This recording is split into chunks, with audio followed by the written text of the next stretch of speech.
Exercise 8.2 question number 4 the cost of an article was 15,500।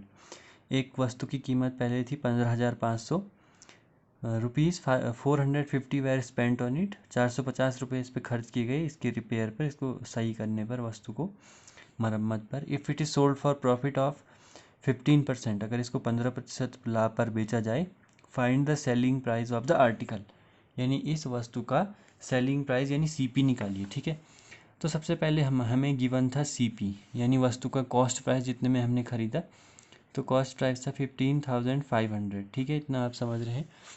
इसके बाद आगे हुआ इस पर ओवरहेड एक्सपेंस, यानी ओवरहेड एक्सपेंस का मतलब जो हमने इस पर खर्च किया। तो ओवरहेड एक्सपेंस जो था हमारे पास वो था ₹450। तो जो न्यू सीपी होगा अब वही हमारा सीपी माना जाएगा, यानी कि कॉस्ट प्राइस जो खर्च होगी इस पर। तो हम क्या करेंगे, ओवरहेड एक्सपेंस और प्लस इसको जोड़ देंगे, क्योंकि वस्तु जब तक हमारे पास है उस पर जो स्पेंड हम करेंगे वो भी सीपी में ही आएगा। ठीक है, तो सीपी हो जाएगा 15,950। तो ये हो गया सीपी। अब जब हमने इस वस्तु को सोल्ड किया तो हमें प्रॉफिट परसेंट हो रहा था हमारे पास, यानी कि 15% जो था वो प्रॉफिट परसेंट था, और हमें निकालना है एसपी। तो पिछले वाले फार्मूले क्वेश्चन में हमारे पास फार्मूला था 100 plus profit percent into C P upon 100। तो सॉल्व करेंगे, ये हो जाएगा 100 प्लस प्रॉफिट परसेंट हमारे पास है 15 इंटू सी पी हमारे पास है 15950 अपॉन 100। तो ये हो जाएगा 115 इंटू 15950 अपॉन, तो ये हो जाएगा 15950 अपॉन 100। ठीक है, सॉल्व करेंगे तो 0 से 0 कैंसिल हो जाएगा, और ये 5 से कैंसिल होगा, तो 5 2 जा 10 और 1 बचेगा, 5 3 जा 15 और 5 2 जा 10। ठीक है, तो अब इनको मल्टीप्लाई कर लेंगे, जितना आएगा उसको हम 2 से डिवाइड कर लेंगे। ठीक है, तो मल्टीप्लाई करेंगे 1595 इंटू 23। तो ये हो जाएगा 3 5 जा 15 और 3 9 जा 27 और 128 कैरी 2, 3 5 जा 15 17 कैरी 1, 3 1 जा 3 और 1 4, 2 5 जा 10 और 2 9 जा 18 19 और 2 5 जा 10 11, 2 1 जा 2 और 1 3। तो ये हो जाएगा 5 8 16 और 6 3, यानी 36685/2। तो कैंसिल आउट करेंगे तो ये हो जाएगा 2 18 जा 36 और यानी कि 2 3 जा 6 और 2 4 जा 8, 2 2 जा 4.5, यानी हमारे पास आंसर आया 18342.5। ठीक है, नेक्स्ट है क्वेश्चन नंबर 5। तो क्वेश्चन नंबर 5 है हमारे पास। क्वेश्चन नंबर 5 को देखेंगे तो क्वेश्चन नंबर 5 है a VCR and a TV were bought for 8,000 each, यानी 8,000 पे हमने VCR भी खरीदा और 8,000 में TV भी खरीदा। ठीक है, डिफरेंट 8,000, यानी CP कितना होगा, 8,000 में VCR 8,000 में TV, यानी CP हो जाएगा 16,000। The shopkeeper made a loss of 4% on VCR पे उसको 4% का लॉस हुआ और 8% का प्रॉफिट हुआ TV पे। फाइंड द गेन और the loss percent on the whole transaction, whole transaction में उसको प्रॉफिट हुआ या लॉस हुआ, ये हमको फाइंड करना है। तो सबसे पहले हम एक के लिए निकालेंगे और फिर दूसरे के लिए निकालेंगे। तो पहले VCR के लिए करते हैं। VCR के लिए करेंगे तो CP जो हो जाएगा VCR का वो है 8,000।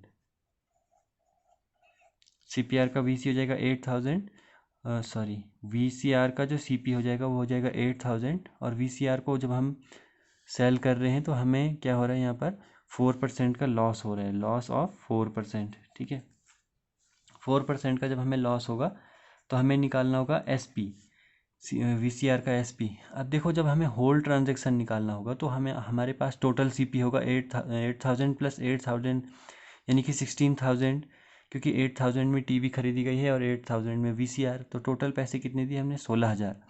लेकिन जब हम बेचेंगे तो हमारे पास टोटल कितने रुपए आएंगे वो कैसे पता चलेगा हमें, जब हम VCR का SP निकालेंगे और TV का SP निकालेंगे और उनको ऐड करेंगे, तो फिर हम देखेंगे कि हमने ख़रीदा ज़्यादा में है या बेचा ज़्यादा में है। अगर हम ज़्यादा में ख़रीदा होगा तो लॉस होगा और ज़्यादा में बेचा होगा तो फ़ायदा होगा।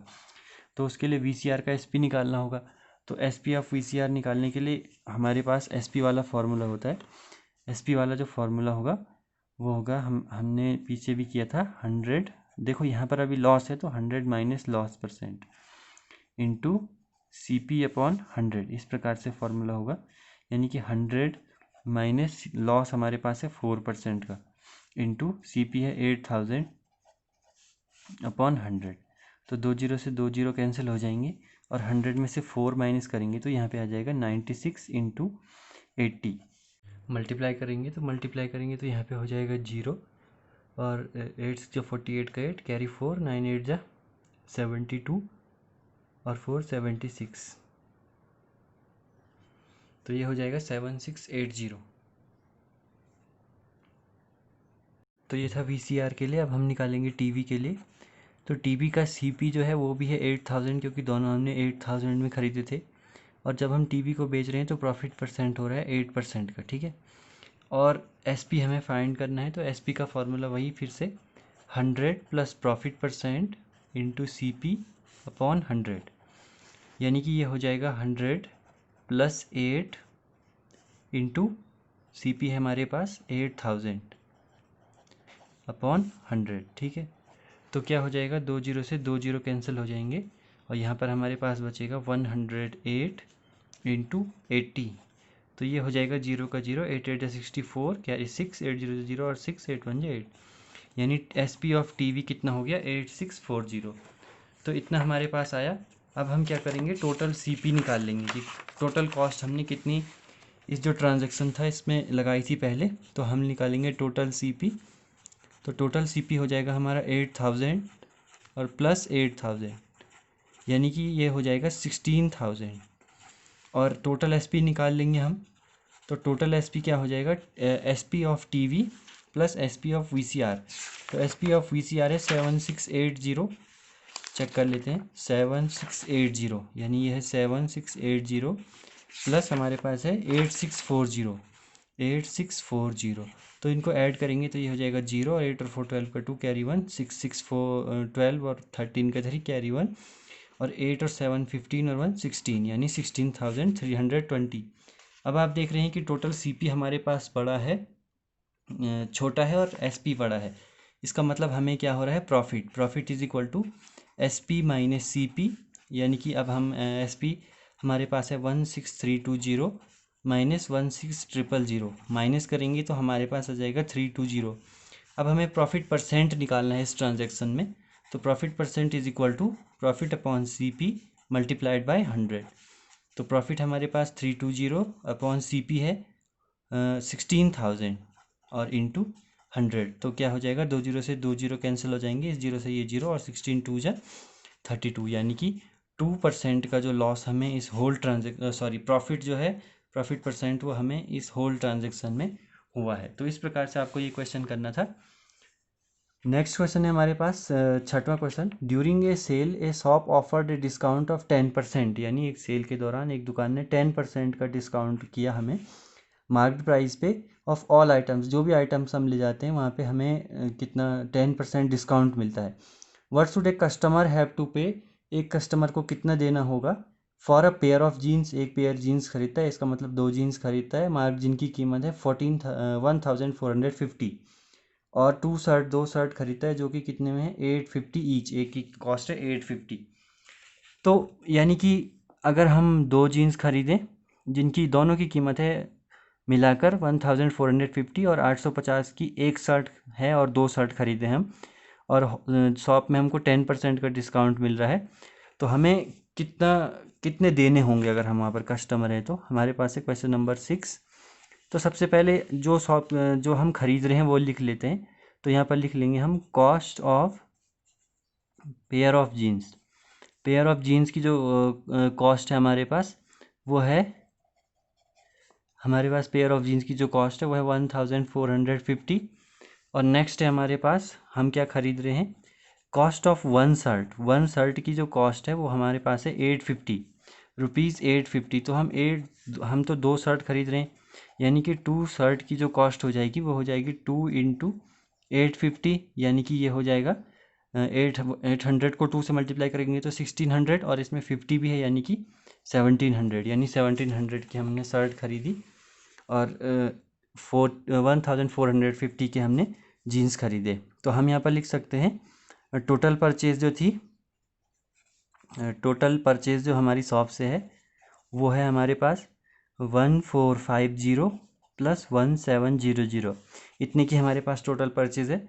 तो ये हो जाएगा 0 और 5, 7 और 4 11 का 1 कैरी 1, और ये हो जाएगा 1 2 और 1 3, यानी कि 3150 की हमने वहाँ पर टोटल परचेज की। अब जो शॉप है वो क्या कर रही है, शॉप ऑफर्स डिस्काउंट। डिस्काउंट जो है वो कितना दे रही है, डिस्काउंट हमें मिल रहा है 10%। तो हम क्या करेंगे, डिस्काउंट निकाल लेंगे। 10 जितना भी हमने सामान खरीदा उसका हमें 10% डिस्काउंट मिल रहा है, तो 3150। तो ये हो जाएगा 10/100 इंटू 3150। तो इसमें से इसको माइनस कर लेंगे, और सॉरी 0 से 0 कैंसिल हो जाएगा, इस 0 से ये 0, यानी कि 315 का हमें डिस्काउंट मिल रहा है। अब आप इतना समझिए, अब हम माना किसी शॉप पे जाते हैं और शॉप से कोई सामान खरीदते हैं, अब 10 रुपये का सामान है, 2 रुपये का हमें डिस्काउंट मिलता है, तो हम क्या करेंगे, कितने रुपये देने होंगे हमें, 8, यानी कि हमें माइनस करना होगा। तो यानी कि हम लिखेंगे कस्टमर विल हैव टू पे, यानी कस्टमर को कितना पैसा देना पड़ेगा वहाँ पर। हम क्या करेंगे, जो टोटल कॉस्ट है हमारी, टोटल कॉस्ट कितनी है 3150, इतना हमारा कुल परचेज थी, इसमें से 315 हमें कम देना होगा। तो माइनस कर लेंगे, 10 में से 5 गया 5, यहाँ पर बचेगा 4, 4 में से 1 गया तो 3, यहाँ पर बचेगा 3, और यहाँ पे हमारे पास हो जाएगा 10 में से 5 गया तो 5, यहाँ पे बचा 4, 4 में से 1 गया तो 3, तो ये इसको कैरी देगा 1, तो ये हो जाएगा हमारे पास 11, 11 में से 3 गया तो 8, और ये हो जाएगा 2, यानी 2835 का हमें उसको कुल रुपीस देने होंगे। तो आज के लिए इतना ही, थैंक यू।